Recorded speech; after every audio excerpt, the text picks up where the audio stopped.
Bismillahirrahmanirrahim. Assalamualaikum warahmatullahi wabarakatuh. Bersama Rado Yendra dan Rado Institut, kita terus melaksanakan pengabdian masyarakat dengan cara mewarnai data sains dengan berbagai konsep statistik.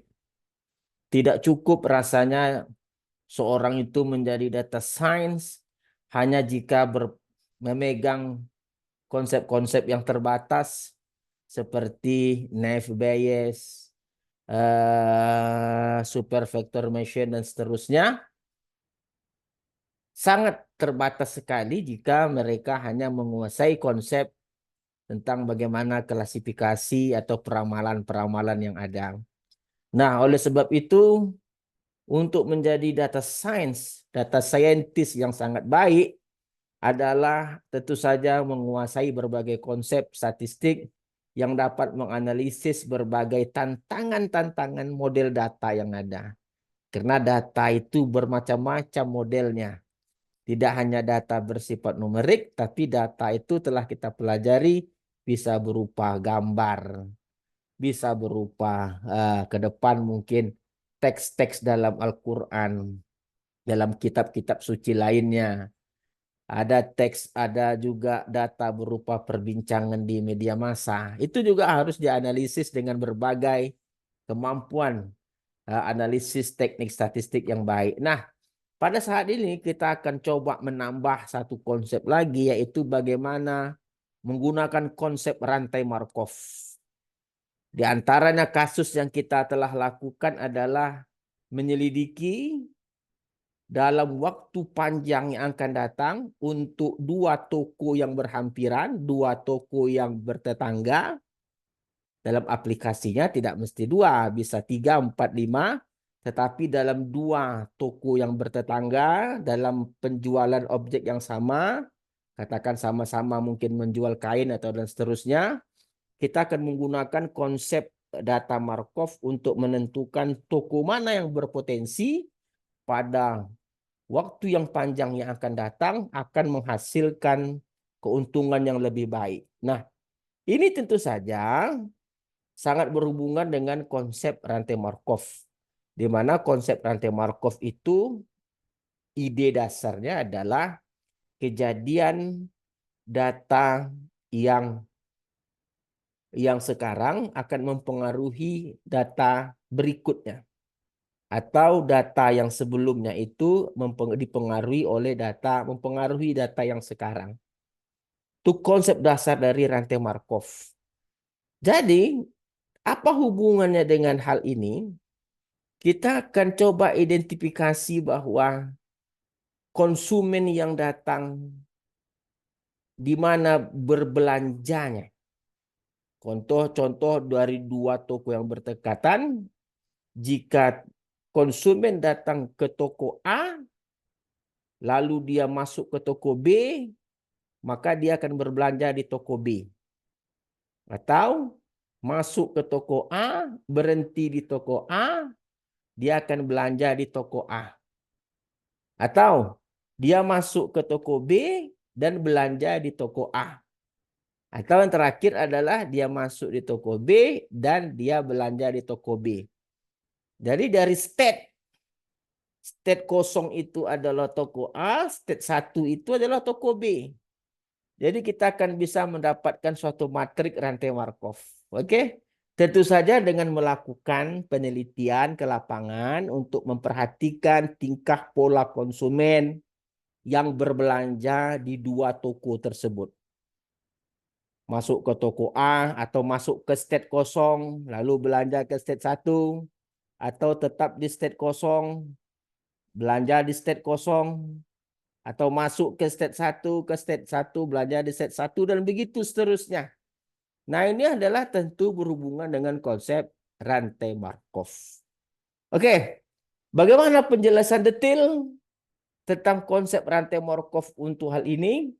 Itu dapat kita saksikan, dapat kita lihat perbincangannya di Rado Institute dalam melakukan suatu penelitian untuk mengaplikasikan konsep rantai Markov ini dalam menentukan lokasi yang paling beruntung untuk jangka waktu yang akan datang. Oke, coba sama-sama kita saksikan bersama. Bismillahirrahmanirrahim. Assalamualaikum warahmatullahi wabarakatuh. Puji syukur atas kehadirat Allah Subhanahu wa taala, atas semua limpah rahmat dan kasih sayangnya. Salam dan salawat kepada junjungan besar Nabi Muhammad sallallahu alaihi wasallam dengan melafazkan Allahumma shalli ala sayyidina Muhammad wa sayyidina Muhammad. Kembali bersama saya Dr. Radendra SSI MSc, kita terus mengabdi pada dunia maya dengan terus membagikan konsep-konsep pemikiran, ilmu pengetahuan berupa bedah riset artikel, teori pembelajaran, dan yang lain sebagainya dengan satu tujuan untuk mencerdaskan, memandirikan riset mahasiswa Indonesia. Pada kesempatan kali ini kita akan bercerita dengan suatu topik yang menarik, yaitu Feng Shui ala statistika, keberuntungan toko di masa yang akan datang menggunakan teori rantai Markov. Pembahasan ini muncul ketika kita belajar mata kuliah rantai Markov dengan mahasiswa, di mana mahasiswa kita memiliki ide cemerlang untuk menggunakan aplikasi rantai Markov, terutama pada bab stationary distribution, untuk melihat kecenderungan keberuntungan toko yang bersebelahan dengan aktivitas penjualan benda yang sama, yaitu benda yang kita sebut dengan pakaian. Jadi Feng Shui merupakan suatu tradisi Cina untuk melihat keberuntungan suatu tempat, suatu rumah, toko dan sebagainya dengan menggunakan praktek-praktek tertentu. Nah, di sini kita sebagai orang matematik tentu ingin mencoba memberikan aplikasi-aplikasi inovasi suatu teori perkuliahan bagaimana dapat lebih berwarna lagi menjawab permasalahan-permasalahan yang akan datang atau permasalahan-permasalahan dalam kehidupan sehari-hari. Nah, oleh sebab itu melalui perkuliahan proses stokastik terutama dalam pembahasan bab rantai Markov, kita akan menggunakan konsep stationary distribution untuk melihat keberuntungan toko di masa yang akan datang. Jadi kita sebut konsepnya Feng Shui ala statistika. Feng Shui. Nah, sebagai teori, sebagai pembuka, permasalahan pembuka, kita dapat melihat dalam suatu mall atau pusat perbelanjaan, itu sering sekali suatu deretan mall itu terdiri dari pedagang-pedagang dengan penjualan yang sama, ya sama-sama objek yang dijual, pakaian mungkin dan seterusnya. Nah, konsepnya kita batasi untuk dua toko saja.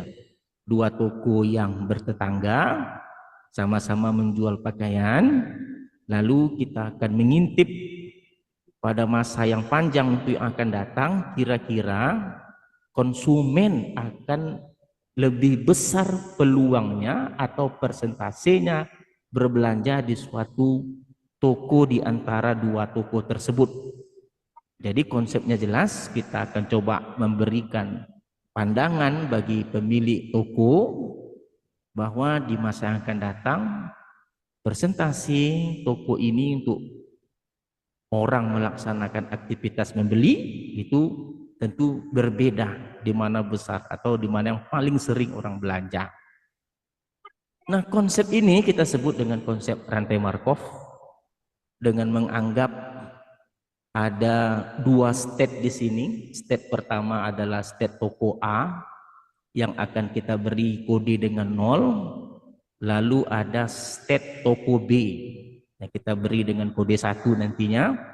Lalu di sini bagi mahasiswa yang telah belajar rantai Markov tentu tahu artinya diagram transisi. Kalau kita lihat tanda panah dari toko A ke toko B, artinya konsumen masuk di toko A, belanja di toko B. Jadi kalau ada tanda panah dari B ke A, itu artinya masuk di toko B, belanja di toko A. Jadi kalau dari toko A ke toko A, di sini ada dari toko A ke toko A, artinya konsumen masuk di toko A, belanja di toko A. Lalu kalau kita lihat dari B ke B, artinya adalah konsumen masuk di toko B dan belanja di toko B. Nah, ini adalah suatu konsep yang kita sebut dengan konsep diagram transisi yang melibatkan dua state, state kosong untuk toko A dan state 1 untuk toko B. Nah, selanjutnya yang dilakukan oleh mahasiswa adalah mencari data selama 1 bulan. 1 bulan mereka mencari data. Jadi didapati bahwa di sini ada angka 50. Angka 50 itu artinya masuk di toko A, belanja di toko A ada 50 orang. Sedangkan 01 masuk di toko A, belanja di toko B 125 orang. Sedangkan baris kedua masuk di toko 1 atau di toko B, belanja di toko A 70 orang. Sedangkan 86 adalah masuk di toko B, belanja di toko B. Nah, ini adalah data selama 1 bulan yang kita cobakan agar mahasiswa mencari data ke lapangan.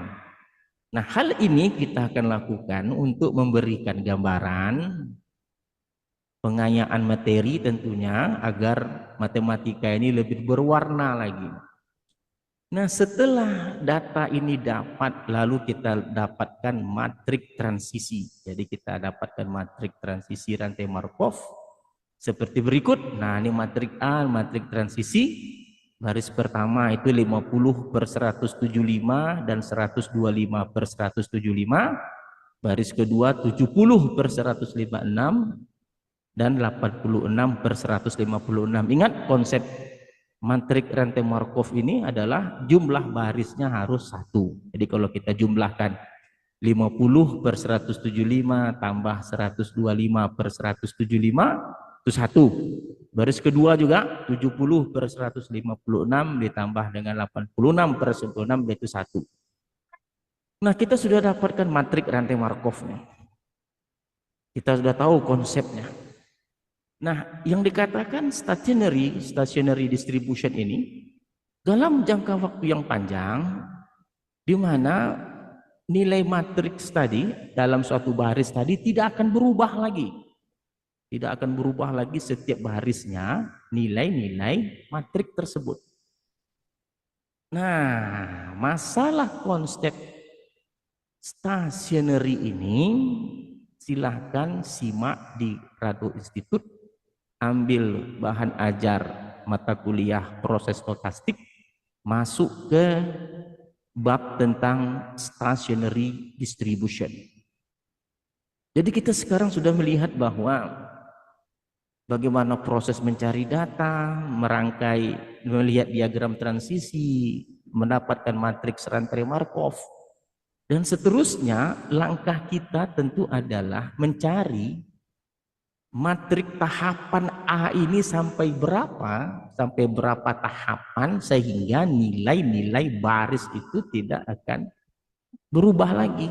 Nah, oleh sebab itu tentu kita akan jawab permasalahan ini dengan menggunakan R tentunya. Oke, kita coba stop share, kita masuk ke R kita buka R. Oke, kita buka R kita. Mana R kita? Ini dia R. Nah, dalam membuat R kita akan coba masukkan nilai matrik dulu, matriks rantai Markov tadi, matriks A sama dengan matriks A. Kita lihat matriks, ingat membuat matriks huruf kecil, matriks C, tentu nilainya 50 dibagi dengan 175, terus yang setelah berikutnya 125 dibagi 175, terus yang berikutnya tadi adalah 70/156, dan yang terakhir adalah 86/156. Di sini jumlah kolomnya n call-nya adalah 2, n call-nya 2, dan by row-nya true, by row equal to true. Nah, kita enter, kita lihat matriks up apa yang belum. Oh, Bairo, bukan biro, Bairo. Bairo. A. Nah, ini matriks yang matriks A, matriks rantai Markov tadi. Kalau kita jumlahkan yang di atasnya memang baris pertama satu, baris keduanya satu. Nah, untuk mengintip bagaimana tahapannya dilakukan sehingga nilai setiap baris tidak berubah, kita kalikan saja. Matriks A-nya 2 tahapan, tentu perkalian 2 A kalau dalam R perkaliannya adalah persen bintang persen. Mana persen saya? Persen, oh ini pagar. Mana persen? Persen bintang persen A. Jadi kita lihat, kita intip, ternyata belum, masih angkanya masih sama, masih berbeda semua, belum ada yang sama. Kita lakukan tahapan ketiga, persen bintang persen A. Kita enter, wah udah mulai, ini sudah mulai. Hampir sama semua, tapi masih beda dalam koma. Kita lanjutkan lagi tahapan keempat, persen bintang persen A. Nah, udah mulai. Nampak di sini sudah mulai sama. Kita lanjutkan terus sehingga dia tidak berubah lagi. Semua barisnya betul-betul sama. Persen bintang persen A. Kita lanjutkan, masih belum, masih berubah. Kita lanjutkan lagi, terus kita lanjutkan sampai semua baris itu tidak berubah lagi. Persen bintang persen A. Ini tahapan ke-6. Masih belum sama. Kita lanjutkan tahapan ke-7, persen bintang persen A. Enter. Terus lagi belum. Tahapan ke-8, persen. Tahapan ke-8, persen bintang persen A. Masih belum. Tahapan ke-9 kita coba. Tahapan ke-9, persen bintang persen A. Wah, masih belum. Kita lanjutkan ke-10, tahapan ke-10, persen bintang persen A lagi. Nah, kita lihat tahapan ke-10 itu sudah sama semua. Angka per baris itu tidak berbeda sedikit pun. Kalau mau dilanjutkan sampai tahapan ke-11, tinggal persen bintang persen saja. Ah, tetap sama, tidak berubah. Kalau mau yang ke-12, tinggal persen bintang persen A. Tetap sama. Artinya, kita sudah dapat melihat bahwa pada waktu yang panjang di kemudian hari, orang akan tetap berada di state atau di toko A itu sebesar 38%. Sedangkan pada waktu yang sama, untuk waktu yang akan datang, orang akan tetap di state 2 atau toko B, atau state 1 atau toko B adalah sebesar 60%. Jadi dari Feng Shui ala statistik ini dapat kita berikan gambaran secara akademik bahwa letak atau posisi dari toko B itu lebih strategis karena lebih tinggi persentasenya orang akan berbelanja di sana dibanding dengan yang di toko A. Nah, dari hasil ini kita coba cek ke lapangan apa yang terjadi sebenarnya. Kenapa hal ini dapat terjadi? Tentu ada jawaban-jawaban yang masuk di akal. Oleh mahasiswa kita melihat bahwa di toko B itu pelayanannya lebih ramah. Dilakukan oleh perempuan, lebih ramah, terus memberikan diskon-diskon, potongan-potongan harga yang artinya mereka tidak berkeinginan meraup untung terlalu besar. Nah, jadi kita dapat melihat bahwa konsep-konsep matematik ini dapat digunakan untuk berbagai hal dalam menjawab permasalahan. Jadi sekali lagi kita sudah melihat pada kesempatan kali ini kita menggunakan teori perkuliahan tentang rantai Markov untuk membuka peluang seorang statistik itu dapat menentukan di masa yang akan datang, di mana konsumen itu akan berada dalam waktu yang lama pada toko mana untuk berbelanja.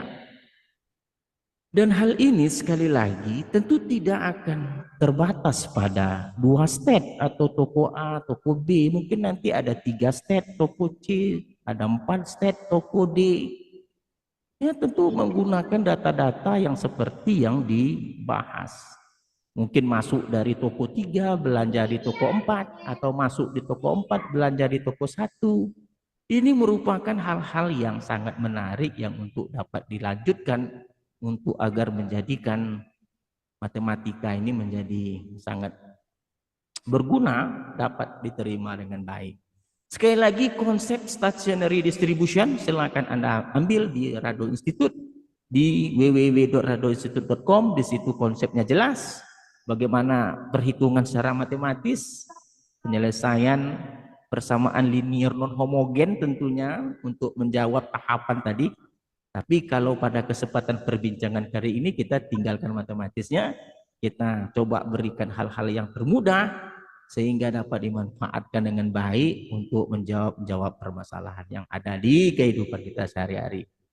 Oke, sekali lagi Rado Yendra bersama Rado Institute akan terus konsisten dalam membangun riset-riset mahasiswa kita. Assalamualaikum warahmatullahi wabarakatuh. Bismillahirrahmanirrahim. Oke, luar biasa.